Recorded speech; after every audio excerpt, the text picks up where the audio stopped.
Hi guys, welcome to the stream. I'm joined by a special guest today, Joe, and we're going to be going through Ethereum and what alternatives there are. So what we're going to look at is Ethereum. As you know, the all-time high was recently passed, so it's over $1,600 at the moment, and people may be wondering, obviously Ethereum is going to go up long term, but people just getting into crypto, or even ones that have been in for a bit, maybe wondering what other kind of things are out there that they can, invest the money in. Also, a big thing for Ethereum at the moment is the fees. So the gas fees for exchanging Ethereum have gone up quite a bit because of the price going up. So as you see here, I actually got charged more than this the other day. It was 14, 15. But this is kind of the best prices you'll get. $8.50, $9, which is probably going to go up as it goes up in price. So before anyone says that to me, we've got some really good alternatives. We've got XRP. It's not a good alternative. So this is the XRP chart. And as you look at it, it's basically just, this is the 90-day chart. And as you look at it, it's basically just been pumped and dumped as it's going along. Ripple XRP has also got a charge from the SEC, and it's been delisted off several exchanges. So as well as that, it's kind of just been a coin or a token that has just been pumped and dumped over its kind of length of, entirety, really. So I would avoid that if I was anyone.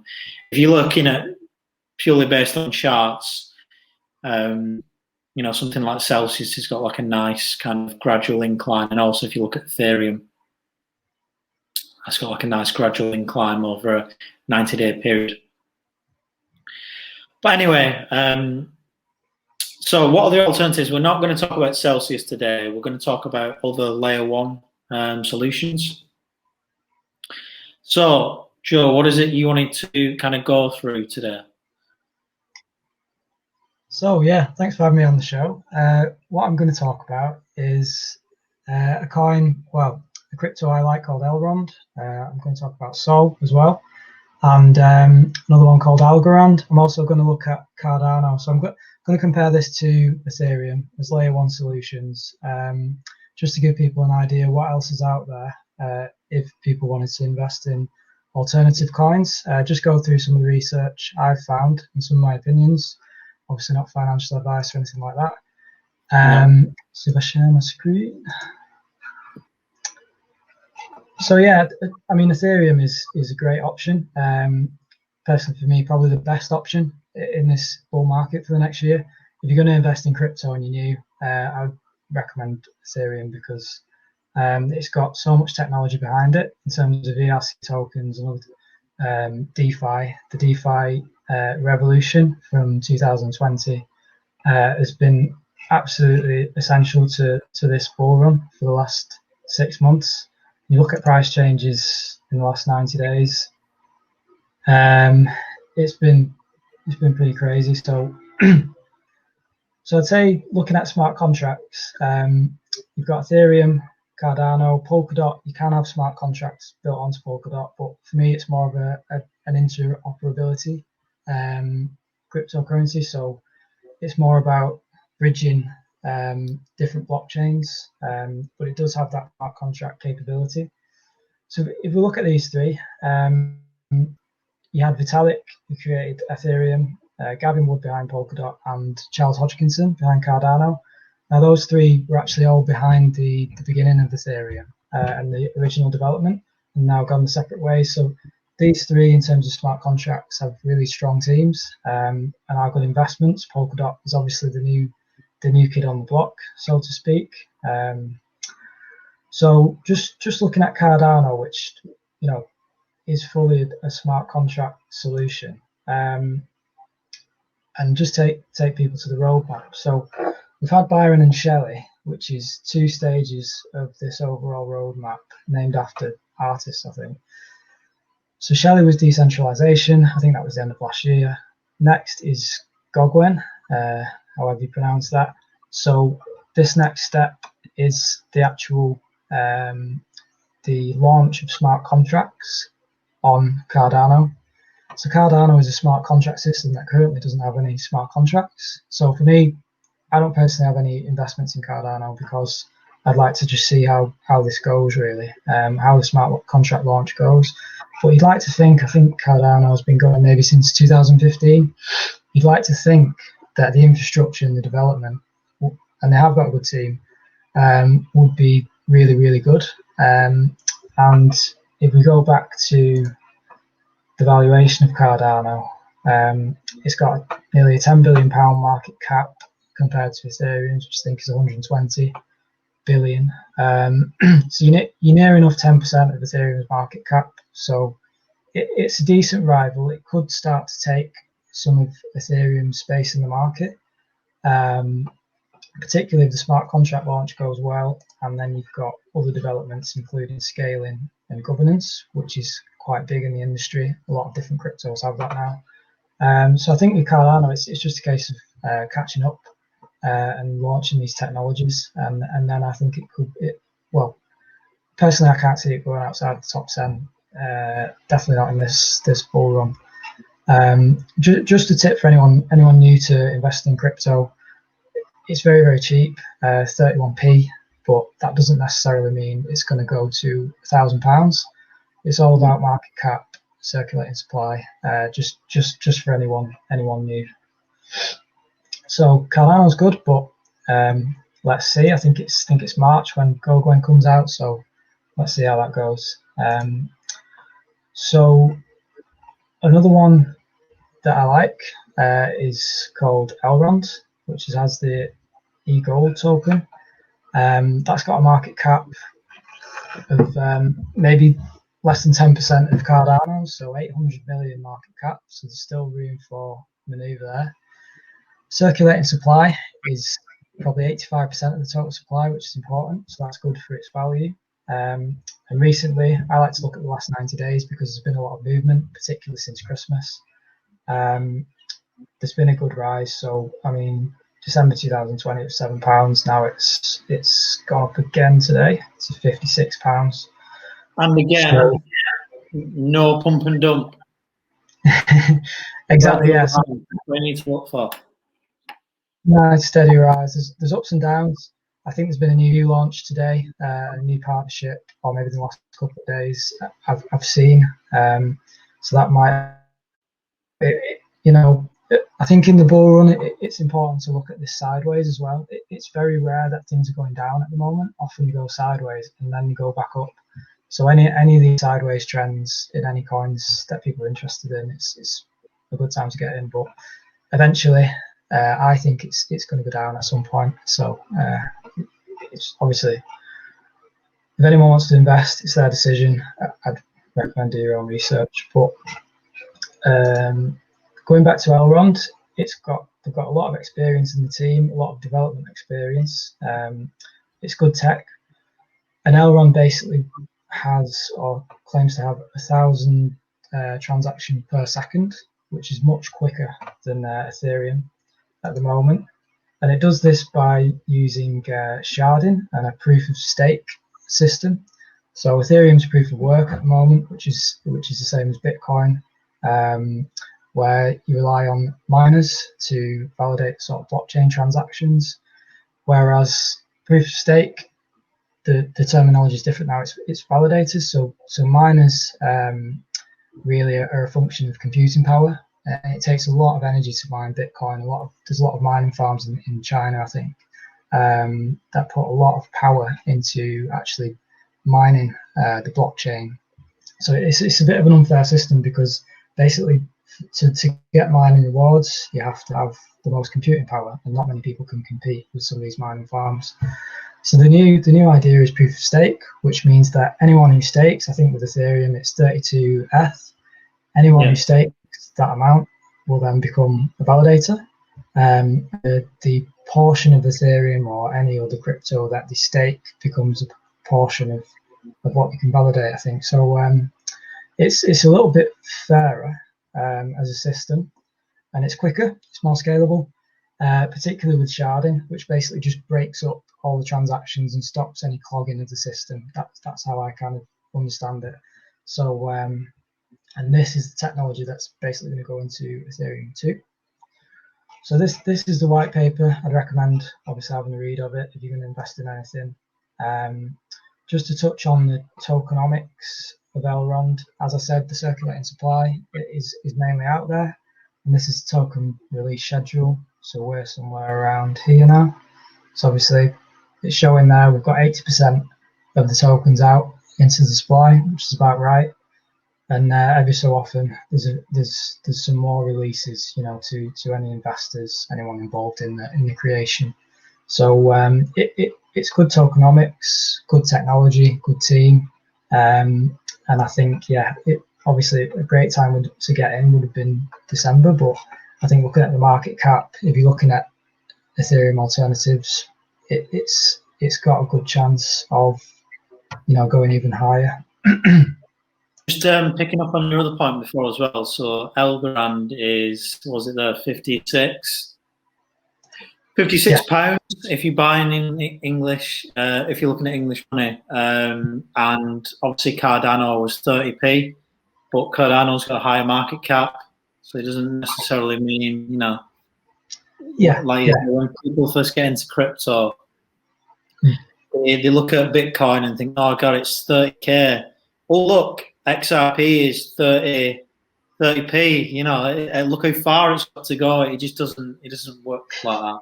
It's all the circle in the market cap.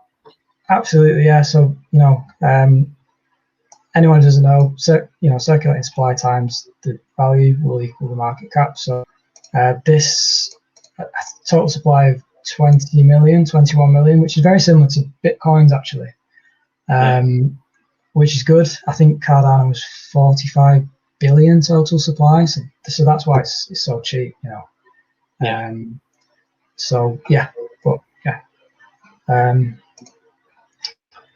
So another one I want to talk about it's another layer one technology, Solana, and it's quite similar market cap, quite similar in the rankings to Elrond. So it's 983 million market cap. It's been doing quite well recently, ever since I sold my portion, which is good. So previously in December it was about £1, and it's gone up to about £5 now, £4.50. So this time the circulating supply may be a little bit more than 50% of the total supply. So there's not as much of it out there at the moment, but it has been doing well, and it's got a good technology. So just to go through the website, you can see all the experience in the team there that's showcased. And what Solana really sells itself as is speed of transaction. So I said Elrond was 1,000 transactions per second. This is actually 50,000 transactions per second, and claims to be.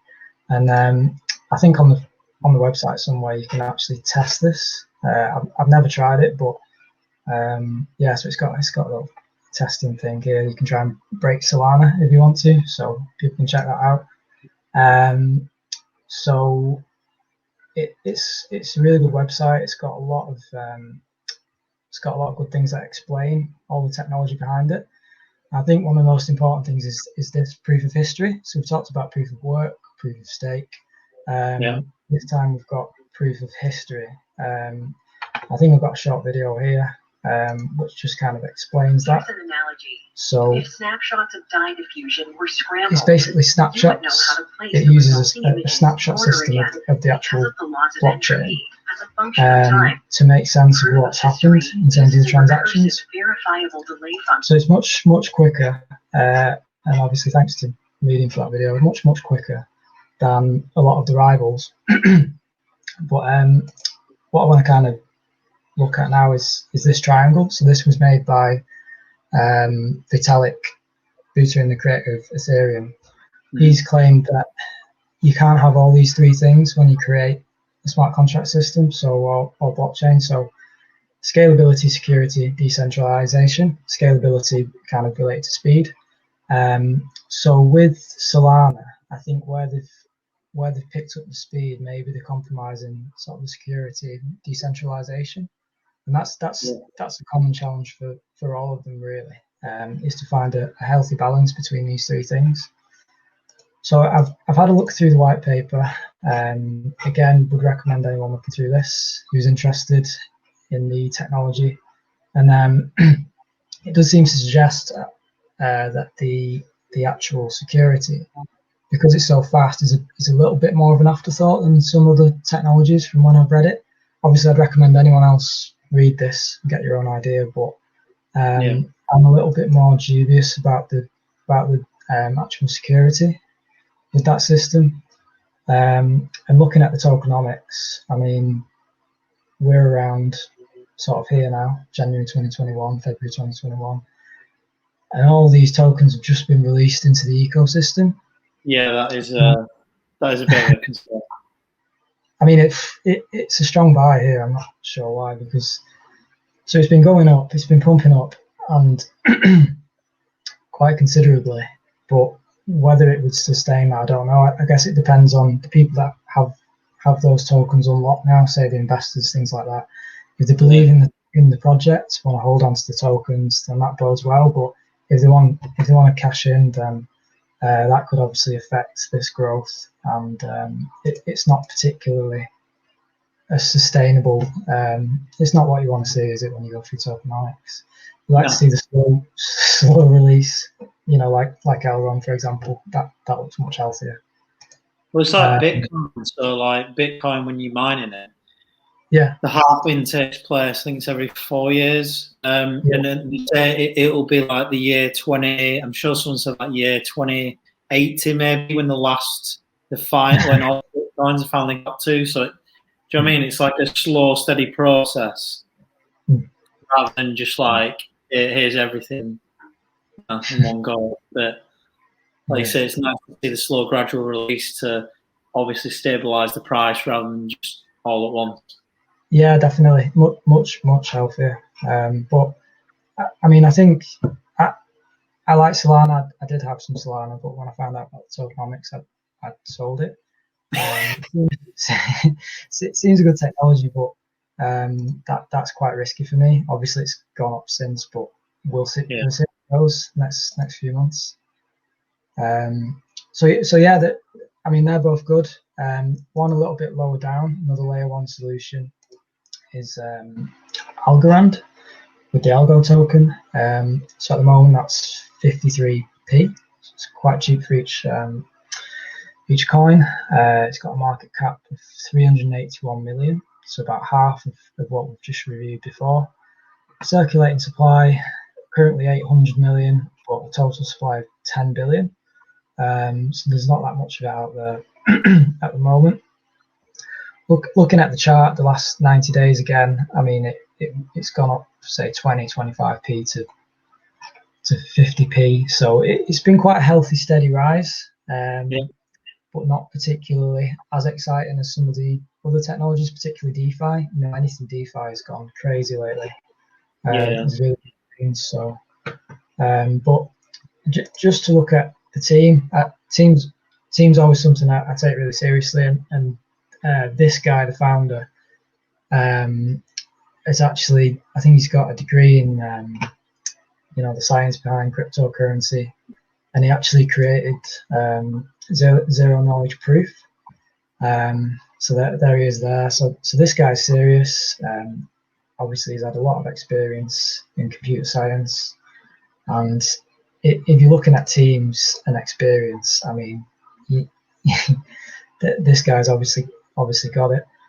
But I don't know, looking through the website, I mean, particularly this, it looks quite corporate. It's a bit different to other cryptos you come across. Yeah, I remember you saying that, because like a lot of teams that you look at, the kind of getting into behind like various tokens, they're quite young developers. quite geeky maybe, but this looks like a corporate structure. This could be like any type of company looking at it. It doesn't. You don't look fair. I know you shouldn't go off the looks, but like you said, even the way it's structured, if you scroll down, like the job titles and stuff, it is very kind of corporate, isn't it? I mean, you could see these people making network connections in Wall Street, and I think that's really important for cryptocurrencies to connect with centralized finance, and it'll eventually happen. I think it's slowly getting there, isn't it? But maybe these kind of companies are the ones that are going to do it. But I think for any new people coming into crypto, anyone young looking at new exciting technologies, you look at the other websites we've been looking at, do it a little bit more dynamic, younger teams, maybe, it suggests it's maybe a bit more innovative, a bit more new, a bit different. People have lost faith in the old finance system, so maybe looking at the white paper, I mean, I usually read snippets and look for things in the white paper. In this, I think every section I tried to read, I had no idea what was going on, because obviously the theory this guy's created with all his experiences is quite complicated. There's lots of equations, isn't there? Lots of look. But, I mean, with his experience, obviously he created this. We'll go back to this triangle. Maybe he's nailed it. He could have come up with something really, really complex that has nailed this problem.